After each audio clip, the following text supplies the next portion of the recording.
From the Gert Boyle studio, it's OPB Politics Now for Friday, April 18th. Tariffs are no longer just a vocab word from your high school econ and history classes. They're an omnipresent part of the Trump administration's economic strategy and, therefore, the news cycle in Oregon and beyond. The on-again, off-again nature of the tariffs is creating confusion and uncertainty for businesses that ship goods and services around the world. We'll peel back the onion, that's a homegrown Oregon onion, by the way, to explain the latest. Welcome to the podcast. I'm OPB Politics editor Andrew Thien. And I'm OPB business reporter Kyra Buckley. Kyra, you have spent months now talking about tariffs, writing about tariffs, asking people their thoughts on tariffs. Do you dream about tariffs at this point?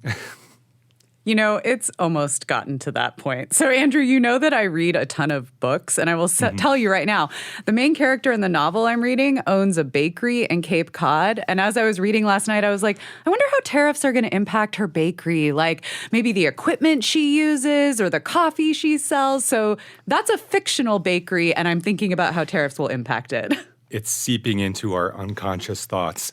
Well, we talked about vocab words. Quick vocab test. What is a tariff for people who might, at this point, still have a quick question about it? It's an import tax, but even that's kind of a wonky explanation. So let's just break that down a little bit. So an import is anything that's brought into the country. And here in the U.S., that's a lot of things, tons of consumer goods, but also parts that are used in manufacturing to build things like cars and farming equipment. So that's the import part. And then a tax is what we all know, money paid to the government.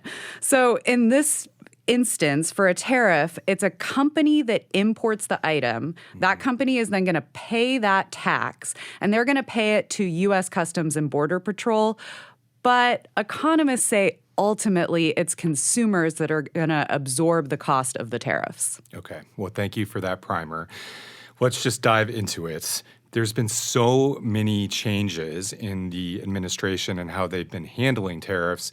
How have you been keeping track of this stuff? Because, like I said, they've been introduced, threatened, then pulled back, it seems like several times in the past few months. It's a lot to keep track of. It really is. And I wish I had some magical organization system I could tell you about.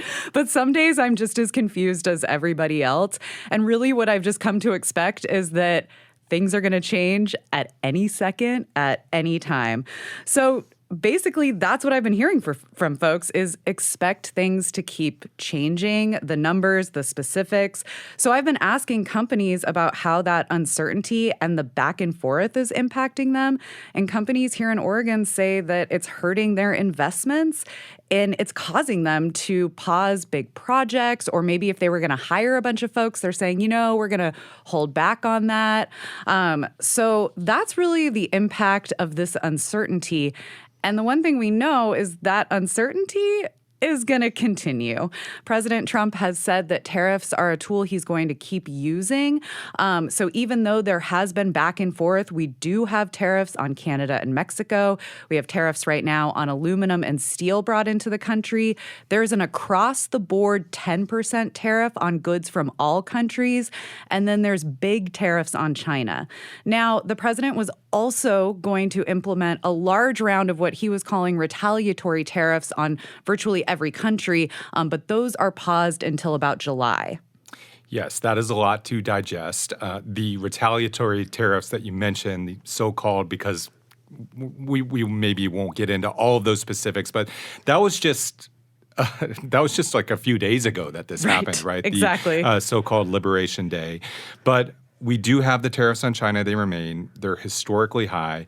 Remind our listeners before we get too far, how does Oregon fit into this global trading landscape? Because we do have kind of a unique position. Yeah, literally a unique position geographically. We are a state on the coast. Coastal states just have more access to trading routes because we have ports. We can take those large cargo ships that have those big shipping containers bringing over goods from China or from South America. So that's one thing, is just our geography. Also, Oregon makes and grows a lot of things. I think any of us who have maybe brought like Oregon hazelnuts or a bottle of Oregon wine to a family member on the East Coast, and they've been super appreciative and amazed at how good those hazelnuts are, we know that the things made and grown here in Oregon are attractive to the global market.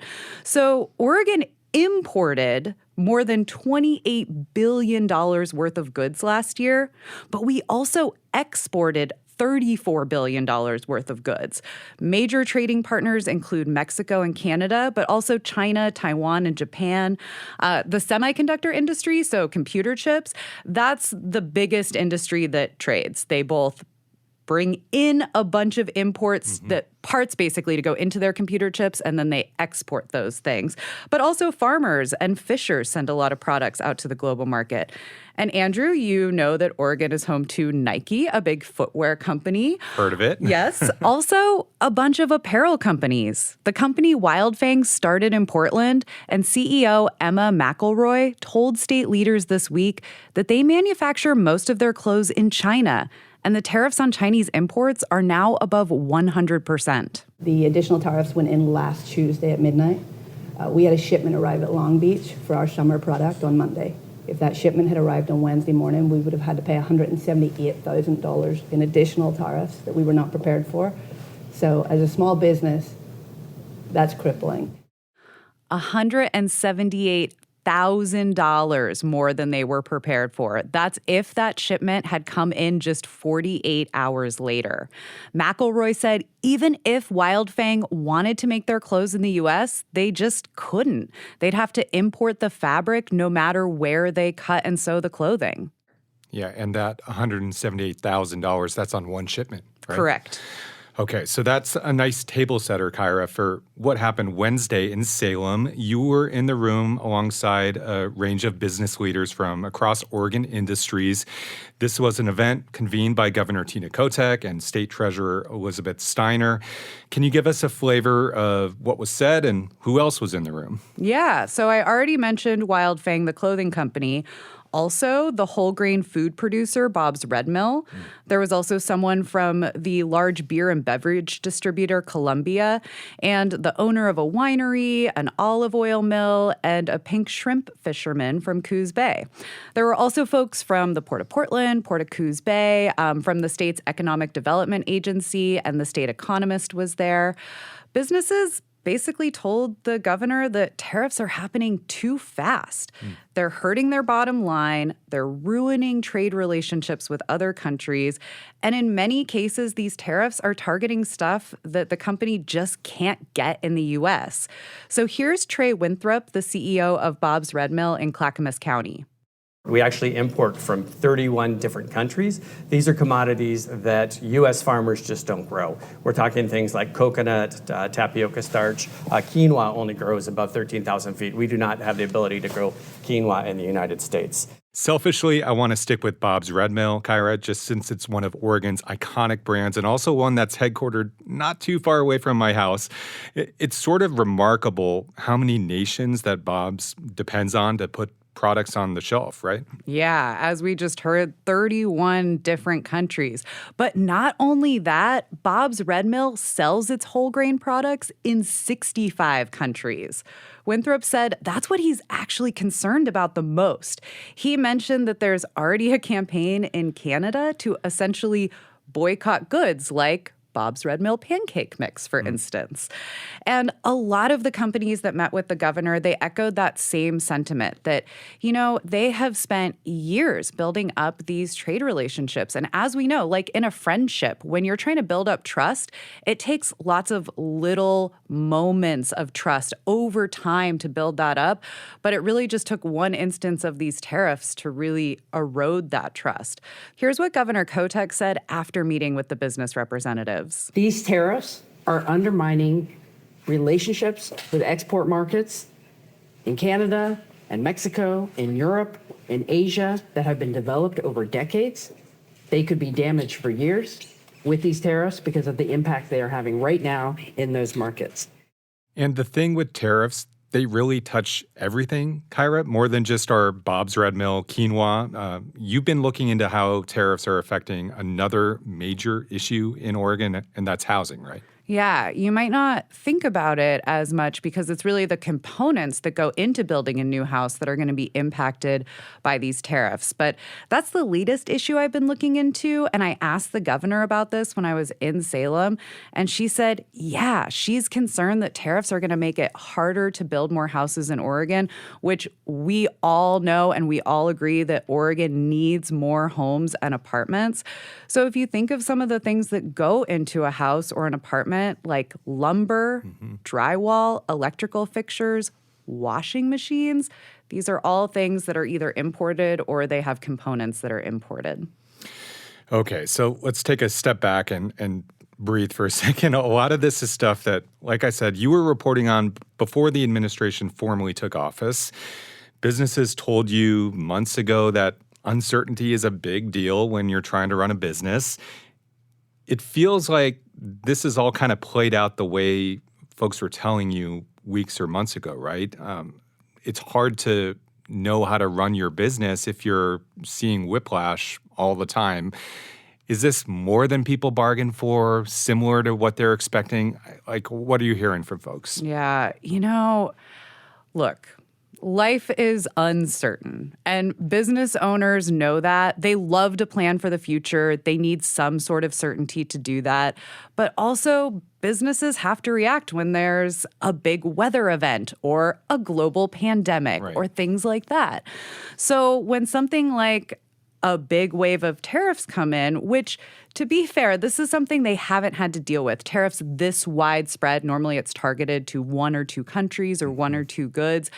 But still, businesses overall are used to problem solving and trying to figure it out. Now, that doesn't make it any easier. So businesses are still saying, yeah, this is happening a little bit more chaotically than we expected, the back and forth, the push and pull. And that is really what's making it hard to know what's going to happen. How much are the extra costs going to be? What countries are going to be hard to get goods from? And so, like I said before, a lot of executives are rethinking big projects. They're rethinking big investments. If they were going to make big hires, they're probably not going to do that right now. So really, it's kind of stalled the forward momentum. And I think that companies didn't really expect it to this degree, or at least what they're telling me is that, yeah, to a certain extent, they're able to absorb some of these extra costs, but it's just been too much and too fast. What about consumers? What about folks like us who buy stuff at the store, whether it's that Bob's Red Mill quinoa grown at 13,000 feet or, a new pair of kicks? How are consumers going to feel the pinch here? Yeah, I think rightfully so. Folks are concerned that prices are going up because they're seeing prices go up. So I have, we call them consumers or friends of ours. Right. So I have a friend who's wondering she needs to buy a new car. Is now the time? Are they just going to get more expensive? Or is it going to be harder to get something, that you may need? So I think a lot of folks are looking at some of those big purchases and saying, should we make those now? But honestly, I'm just hearing from folks that there's just a lot of anxiety around the future. And I will say that while this is playing out in homes, in people's pocketbooks, when people are looking at their budgets, also, people talk to me a lot about how prideful they are about Oregon's relationship with the global world, that we host a lot of visitors. People love to come visit Oregon. They want to come to our coastline. They want to come to Portland and experience the culture and the restaurants.